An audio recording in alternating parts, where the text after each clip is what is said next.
Тема яхта как дом, она вечная, ребята. И не обязательно это должен быть какой-то огромный катамаран, огромная яхта. Вот посмотрите за моей спиной Dufour 37, который является просто чемпионом по кастомайзингу на квадратный метр. Здесь как снаружи, так и внутри очень много интересного. И мы только закончили этот проект, сейчас передаем его клиенту. Пользуясь случаем, хочу вам показать эту лодку. С вами Саша Горан, вы на канале Интерпарус. Погнали, посмотрим.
Начнем осмотр мы с кормы по нашей традиции. Вы уже, наверное, видели обзор на эту яхту. Если не видели, посмотрите на нашем канале. В целом, повторюсь, лодка изначально сделана очень хорошо.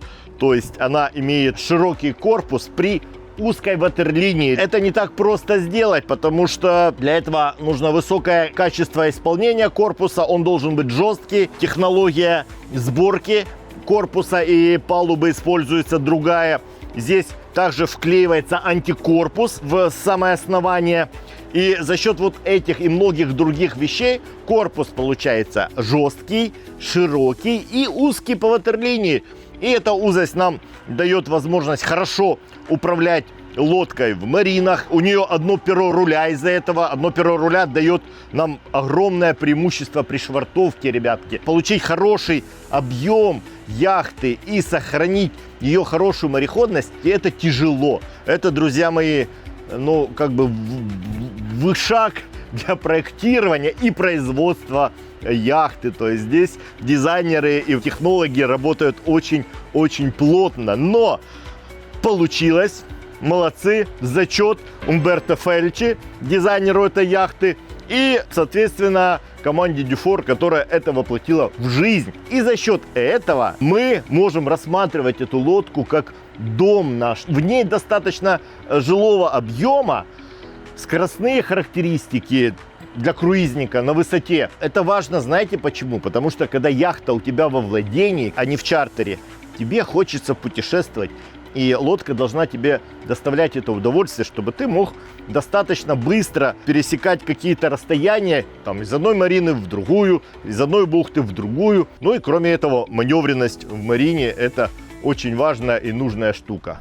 Так вот, друзья, изначально мы имеем уже классную платформу для того, чтобы тюнинговать. Знаете, когда ты тюнингуешь, не знаю, там, Баварию какую-нибудь или Ханзе, ну, это как корове золотое седло. Когда ты имеешь хороший продукт и ты как бы поднимаешь его левел, ты получаешь действительно классную лодку, которую и продать потом достаточно легко. Поэтому что мы имеем? Мы имеем здесь хорошую платформу. У нас очень хорошо решена корма. У нас здесь две таких вот банки, которые поднимаются. Самое главное, что мы здесь имеем. Наш гриль, да, наш барбекю. Это ДНК Dufour. Это решает очень много задач, ребята. То есть здесь можно готовить практически все. И так люди и делают. Плюс эта платформа у вас, по сути, такой полноценный камбус. У нас здесь есть место для спас-плота, но мы его будем использовать для тузика. Здесь у нас разместился газовый баллон, вот, ребята. И здесь у нас огромный рундук, такой технический отсек. У нас здесь жидкостный отопитель, то есть здесь будет тепло на лодке. Также мы на этой яхте разместили кондиционер, то есть яхта полноценная, жилая. И кроме этого, рундук — это очень важно. Для такой яхты просто супер. И у нас здесь есть душ. кстати. Вот. Душик. Помыться можно. Благодаря этой платформе, ребятки, у нас здесь просто увеличивается еще размер. Офигительный трапик купальный. Просто бомба. С такими вот ручками, ножками. Бомбезная штука. А вот эта часть уже жилая. Здесь уже можно вести активную пляжную жизнь. А давайте посмотрим наверх. И здесь мы увидим вот такую шикарную арку с хорошими батареями. У нас здесь две батареи по 450 ватт. Это место для Starlink. Сейчас его будут монтировать. Очень красивенько это выглядит. И смотрите, чтобы смонтировать эту арку, мы убрали рейлинги кормовые, интегрировали их в арку. В итоге арка у нас не занимает пространство здесь. Она достаточно крепкая. Вот, то есть она выдерживает хорошие нагрузки. И в то же время она вот изящно здесь вписана. Она не занимает здесь дополнительного пространства на палубе. Это было желание клиента, да. То есть я бы подумал, стоит ли такую дорогую штуку ставить. Но получилось классно, здорово. И мы имеем действительно классную электростанцию здесь у нас на этой лодке. И я думаю, что она будет закрывать практически все потребления холодильника, музыки, автопилота, что там, радара. То есть вот все, что связано со стоянкой на берегу, либо с ходьбой под парусом, эти солнечные панели будут закрывать. Кроме этого, ребята, оцените этот тент. Тент для такой лодки получился просто великолепно. Он действительно закрывает от солнца и дождя. Соответственно, вы можете продолжать здесь жить, в кокпите, да, потому что кокпит самая важная, самая главная активная зона. В кокпите, даже когда прохладно, все равно люди хотят сидеть. Поэтому, если мы закрываем от солнца либо от дождя, то кокпит у нас превращается в такую активную жилую зону. Кроме того, мне нравится решение с этой ступенькой. Мы очень легко и удобно попадаем в наш кокпит. И в кокпите, ребята, хочу вам показать опять же вот такую штуку. Это наш компрессор. Практически на все лодки сейчас его заказывают. Он надувает лодку, САП, любую вашу игрушку и не ту игрушку, о которой вы подумали. То есть он надувает лодку, САП до нужного давления, и также он ее сдувает. То есть вам не надо морочиться со сдуванием. Вы включили, и он сдул. Более того, вы программируете несколько лимитов давления, на которые он это все надувает. И для небольшой лодки это очень важная штука, потому что мы можем дозаказать здесь платформу, наш тузик полностью сдувательный, он будет надуваться и сдуваться. Отлично, итальянская такая вот штучка. Кроме этого, ребята, вы видите, что владелец покрыл полностью всю яхту пробкой. Он молодец, он подходил очень правильно и корректно к выбору. То есть он себя ограничил бюджетом, и он выбирал по лимиту своего бюджета или покрыть яхту пробкой или поставить более дорогие паруса. Выбор пал на покрытие пробкой палубы.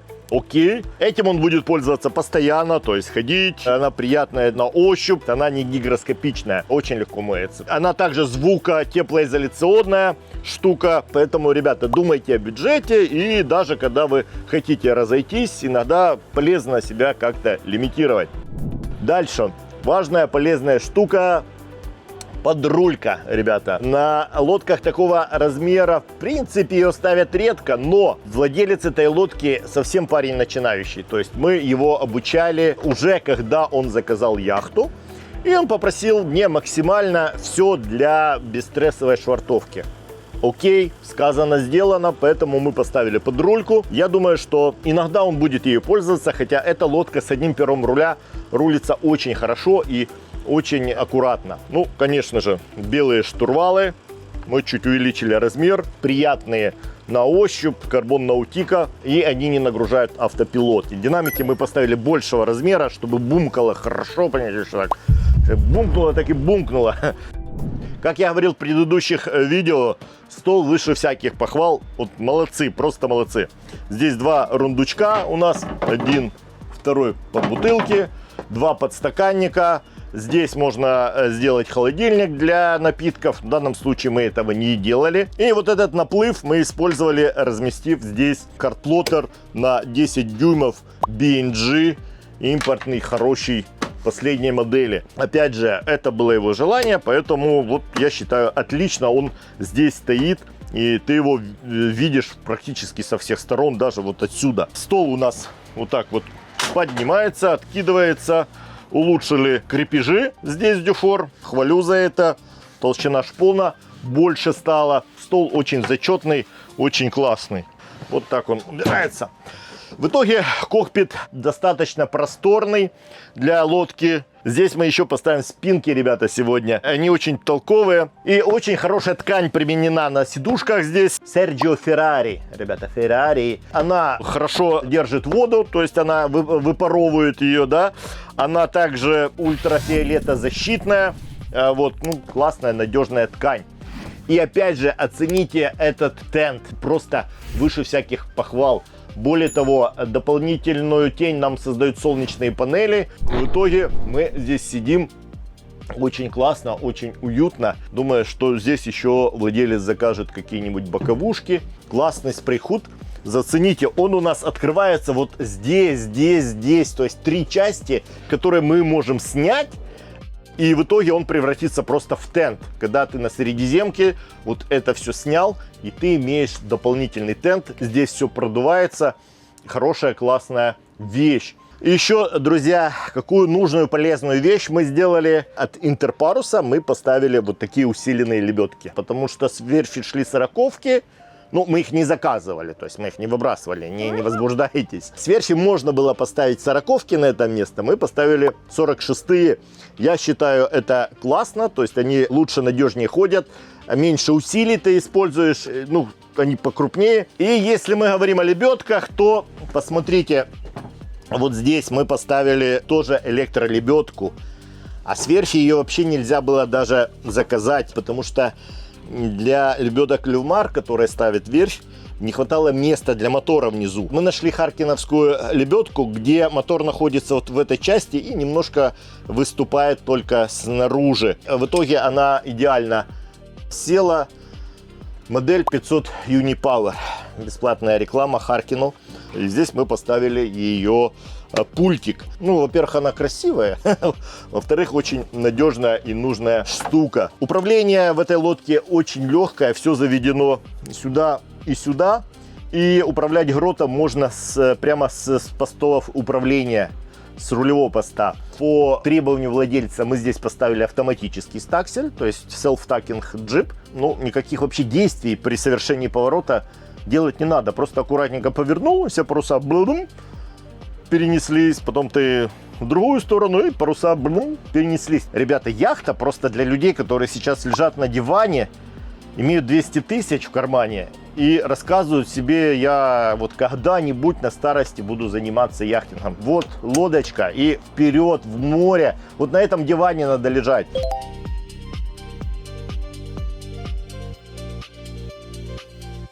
И одну фишечку мы вам покажем, чтобы закрыть вопрос с нашим кокпитом, вот здесь.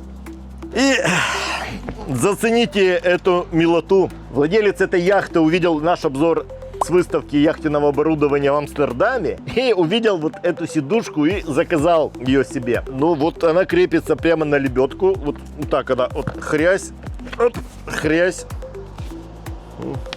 Я бы еще какой-нибудь фиксатор добавил бы. Но вот в итоге она вот так у нас. Она по цвету подошла под наши подушки. Ну-ка, та-дам! И я водружаю мои 100 килограмм без малого. Ну, яхта как дом. Ёпсель, друзья мои. Так, ребятки, и мы в салоне нашего Dufour 37. 37, ребята, но он-то 34 фута. И оцените этот интерьер. Он действительно огромный, он просто шикарный, я бы сказал. У нас здесь версия двухкаютная. У нас здесь большая просторная каюта. Вот я даже сюда могу зайти. Нет, тут хватает места. Кровать просто огромнейшая. Здесь можно и перпендикулярно, и параллельно спать. У нас есть один лючок, иллюминатор, еще один лючок. То есть у нас света здесь предостаточно, и вентиляции также. Вы уже видите наш фирменный смеситель с двумя носиками. У нас здесь вода очищенная, питьевая идет, и вода для мытья посуды. Вот. Мойка, вообще новенькая, чистенькая такая моечка. Здесь у нас газовая печь, и я вам говорил, какая здесь вот штучка такая классная, да, вот она, хлоп, и спряталась. Опять же, Dufor использует любое пространство. Вот здесь у нас бортики, то есть все эти нышпорки можно использовать для хранения всяких мелочей. Вот это даже часть у нас используется. Тут у нас огромный классный холодильник, ребятки, с хорошим стопором, тоже важная штука. Вот, вентиляционный люк у нас прямо над плитой находится, то есть все продумано. И мне вот эта штука нравится, потому что сколько ни драй плиту, она все равно грязная. Так, хлоп, ты ее закрыл, и все. И у тебя теперь барная кухня. Салон очень светлый. У нас очень много иллюминаторов, люков. Боковые иллюминаторы. То есть и здесь очень много света. Лодка выглядит больше, чем есть на самом деле. И светлый вот дуб, вот этот, он еще добавляет пространство. Поэтому получается... Яхта больше внутри, чем снаружи. Смотрите, какую штуку наши техники сделали. Видите, вот это стеклышко, его сверху не было. Это мы выпилили из плексиглаза. Классная, нужная штука, чтобы брызги не попадали на диван. Так, и переходим на правый борт. И смотрите, что мы имеем. Мы имеем здесь, ребята, морозилку-холодилку. Очень мощная, такая вот модная морозилка. Я скажу сразу, я не поддерживал эту идею, я хотел поставить что-то попроще под диван, да, у нас под каждым диванчиком рундуки свои. Но владелец настоял, мы взяли под козырек и наши техники сделали. Пришлось очень повозиться, ребята, потому что это был обычный шкаф такой, и вот эту всю часть мы сами переделали и сделали вот такой морозильник-холодильник, да.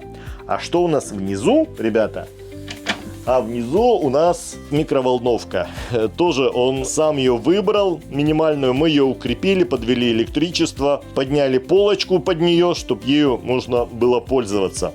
Но, опять же, я не любитель микроволновых печей, но желание клиента – закон, поэтому вот разместили такую. Это одна из самых маленьких СВЧ печей, соответственно, здесь она на своем месте и у нее малое энергопотребление. А тут у нас... Смотрите, какая чудная итальянская кофемашина разместилась здесь. Очень красивенькая штучка. А тут у нас хлебопечка, ребята. То есть парень очень серьезно настроился вообще не заходить в марины. Упакованная лодка. Пылесос Dyson он купил. Потом принтер маленький Epson. Сам себе хочу такой. Парень настроился на серьезные переходы. Вот на этой малышке. Но маленькая, не маленькая лодка, ребята, но у меня здесь надо мной, ну сколько, сантиметров 20, а я 1,76 м в кроссовках, в кепке, плюс 1 сантиметр. То мне тут операторы начинают заявлять, кепка тоже дает. Надо мной еще есть пространство, то есть я нормально по-человечески здесь стою и могу вот заходить в душ. И душевая, ребята, у нас здесь огромного размера, да, я стою в полный рост, вот, потому что у нас здесь двухкаютная версия, поэтому мы имеем вот дополнительный объем. Тут мы покрыли пробкой пол, выглядит очень классно, уютно и, опять же, менее скользко. Поставили большой унитаз электрический на пресной воде, вот, и здесь, та-дам, ну, опять же, я был не сильный сторонник этой переделки. Это стиральная машина с сушилкой, да, автоматическая. Соответственно, мы сделали вот такую постирочную комнату. В принципе, идея удалась. Конечно, мы уменьшили рундук, который находится там. И в итоге мы имеем вот такую дополнительную постирочную. Здесь еще полки можно сделать, там крючки и все такое. Так что оцените.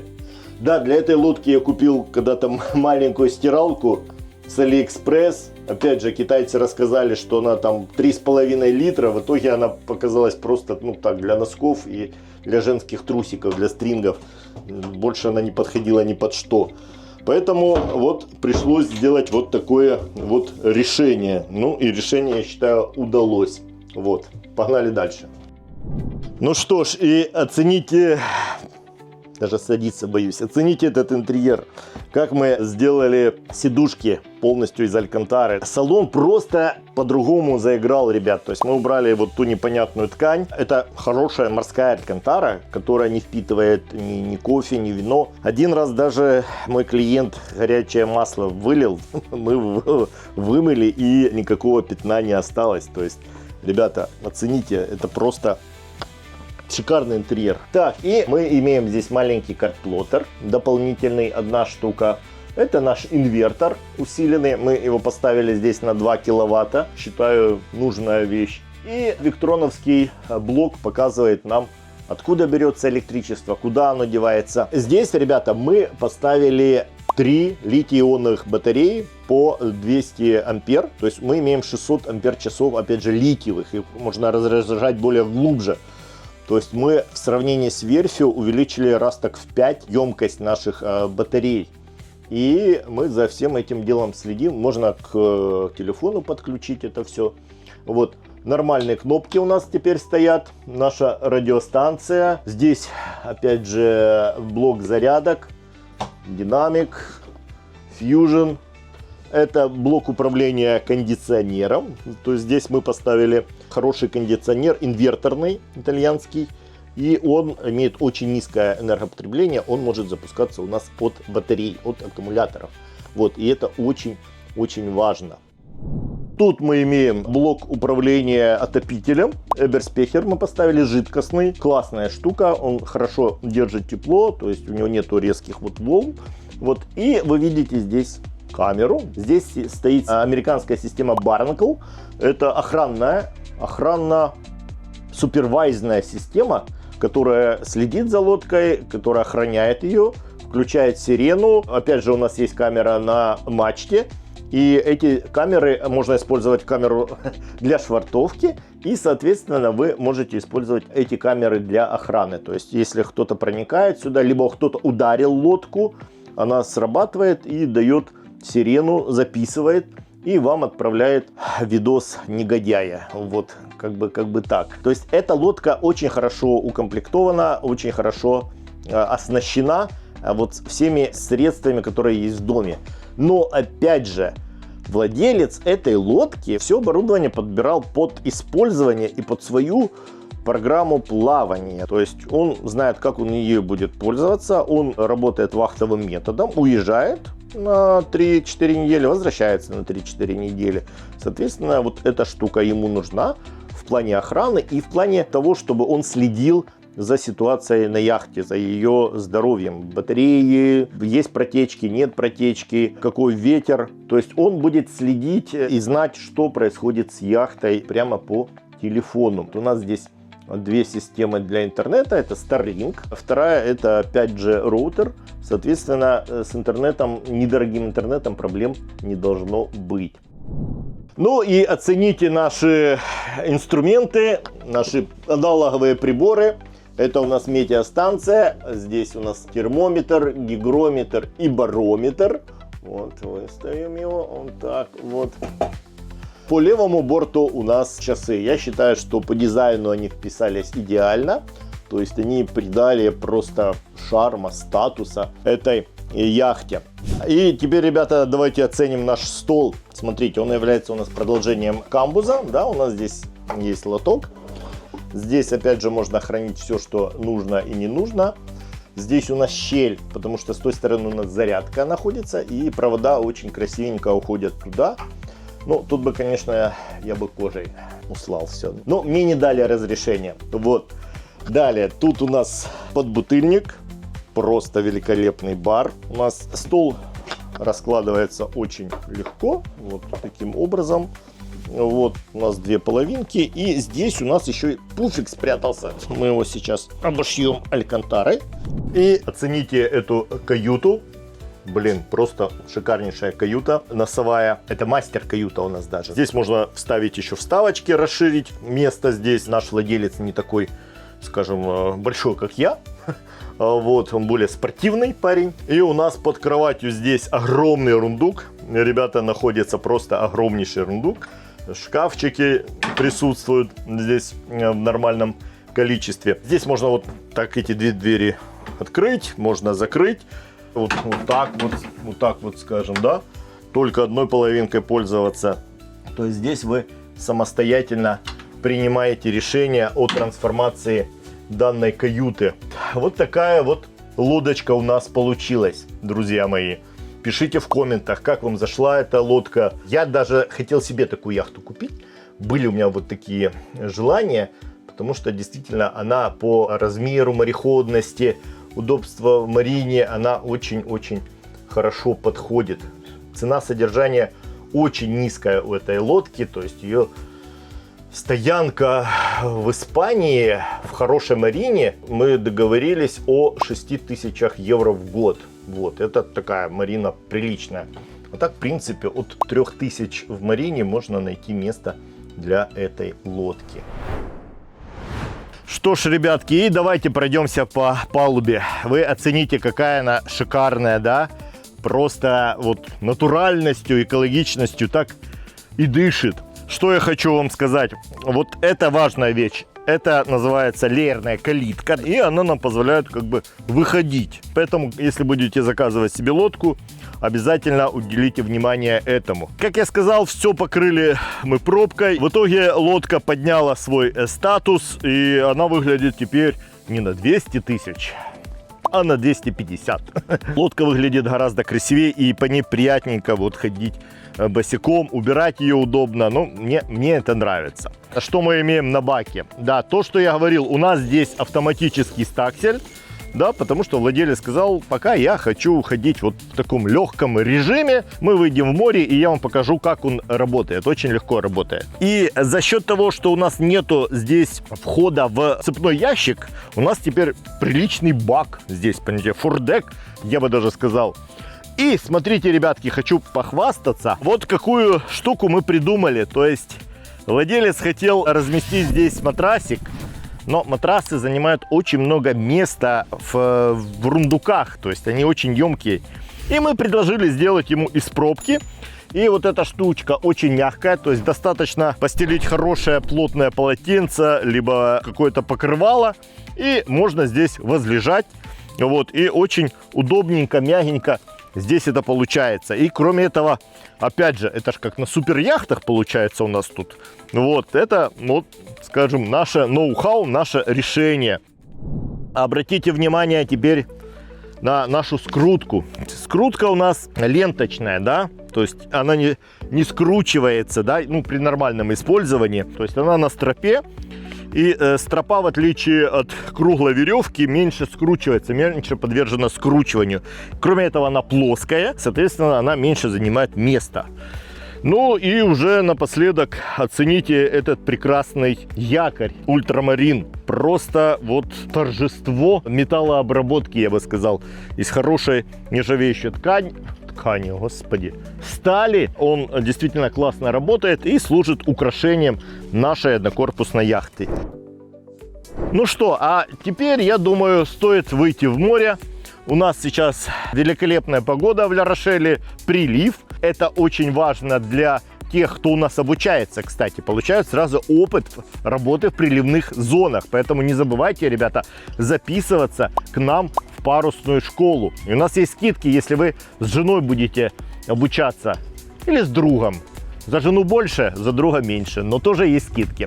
Так вот, друзья мои, давайте выйдем в море и потестируем эту лодочку в море. Камон!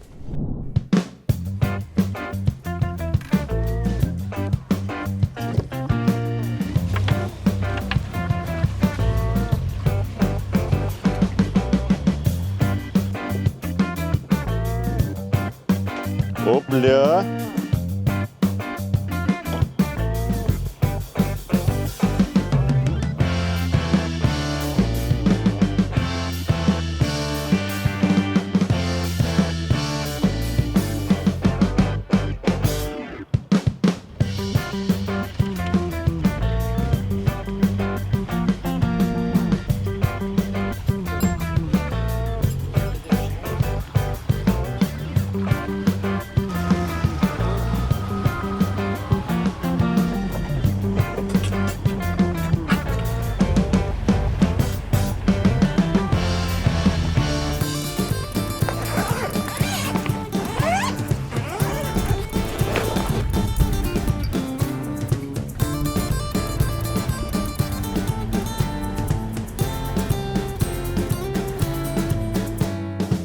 Что ж, друзья, мы вышли из Марины Ля-Рошеля, вышли за пределы канала, становимся против ветра, включаем автопилот и вуаля, лодка настолько умная, что едет сама. И сейчас будем поднимать грот, мейнсейл наш. На такой лодке грот поднимается вообще очень элементарно, то есть я его даже могу руками вот поднять вот так. Но, опять же, для красивой картинки надо показать лебедку, зачем мы ее поставили. Вот, и у нас электролебедочка, я нажимаю кнопочку старт и...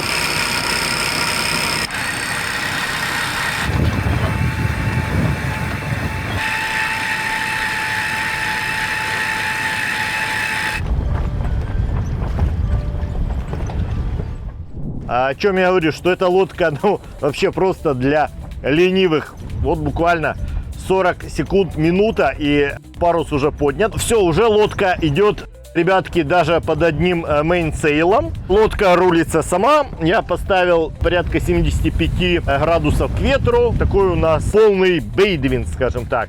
У нас суперовая погода. Давайте откроем наш джип и продолжим наш сейлинг.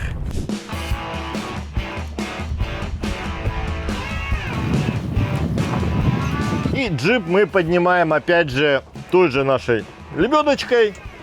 Вполне себе легко. И той же кнопочкой. Кнопочка эта же. Готовы? Погнали.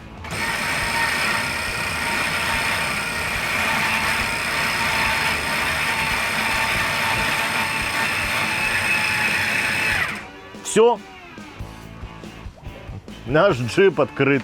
Ну что ж, друзья, имеем мы 15 узлов ветра, скорость 6,5 узлов. Красота, вы посмотрите только. Ну, лодка рулит сама.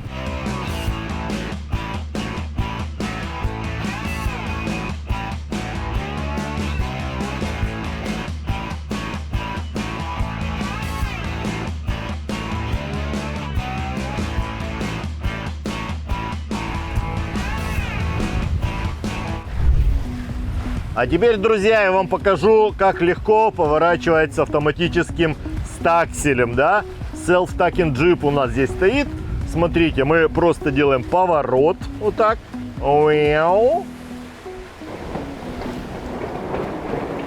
Вуаля.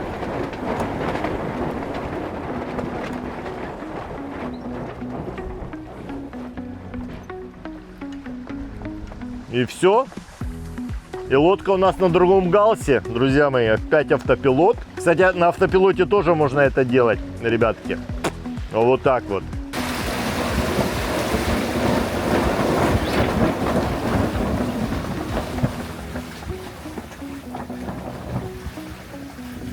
Вот так легко делать повороты на лодке с автоматическим стакселем. Да, конечно, сейчас бывалые моряки скажут: окей, у него недостаточная площадь, он не заходит на мейнсейл, то есть у нас не появляется вот этого эффекта Бернулли, да, то есть мы теряем скорость. И они будут правы, но на этой лодке можно поставить также погоны, и вы можете менять, можете ставить автоматический стаксель, а можете ставить себе полноценную геную и по своему выбору как бы ходить. Если на далекое расстояние, то вы поставили геную и пошли, либо в гонку. Если вы делаете короткие переходы, пользуйтесь автоматическим стакселем. Также можно поставить себе хороший код Zero. И когда у вас вот такая погода, когда у вас, ну вот 15 узлов, до 15 узлов, под код Zero, либо под генакером можно, ну, фигачить просто великолепно. Вот так вот лодка рулит. Мне нужна сигара, хороший виски или ром. И наслаждаться вот этим чудесным атлантическим закатом. Просто капец. Просто бомбец. Не, просто офигец.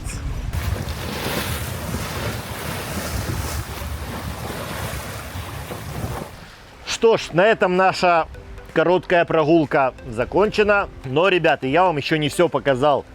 Я вам не показал одну главную фичу. которая очень незаметна, но которая очень сильно помогает нам с парусами. Владелец хотел поставить скрутку в гик. Ну, и мы приложили усилия, чтобы ее отговорить, потому что, ну, лодочка, в принципе, небольшая. Но мы приложили ему решение. У нас на мейнцеле, ребята, стоит слайдинг-система. Вот такой черный рейл, да, вот вы его видите. И по нему очень легко парус как поднимается, так и опускается. И второе для нас более важно. И давайте оценим это. Перед спуском парусов заводим наш верный японский дизель. Вот. И стартуем.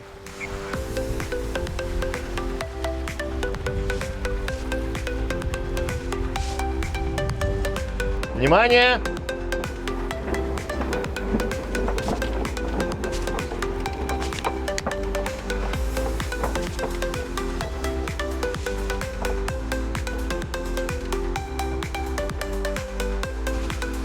Ну, вот так вот, ребятки. Вот эта система Харкен у нас стоит. Так достаточно легко парус сворачивается. Оп, оп, оп. Боже, они так приятно катаются, эти каретки. У них шарикоподшипники, тефлоновое покрытие. Блин, вы послушайте только. Вообще красота. Класс. Классная система и намного дешевле, чем скрутка в скрутка в гик. А скрутка в мачте — это вообще барахло.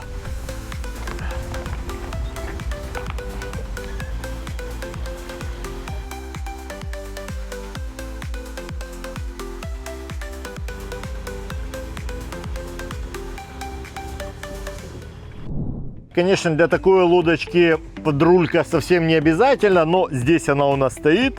Вот, и, в принципе, в очень узких местах она очень здорово выручает, ребятки. Вот она очень легко включается вот так вот. И вот так вот она рулит у нас.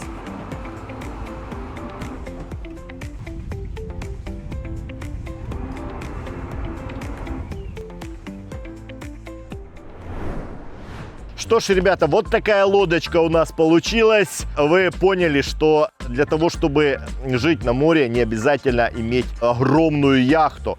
Вот здесь вы увидели хорошая высота, хороший объем яхты. Она мореходная, у нее приличный санузел, отличная кровать.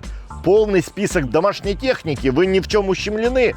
Вот уже можно начинать свое плавание вот на такой яхте, друзья мои. Поэтому, если вам понравилась эта лодка, обращайтесь, я с удовольствием помогу вам с выбором яхты. А если вы хотите обучиться управлять парусной яхтой, моторной яхтой, опять же обращайтесь. Я, Саша Горан, и моя команда Интерпарус с удовольствием помогут вам в этом. До зустрічі в морях!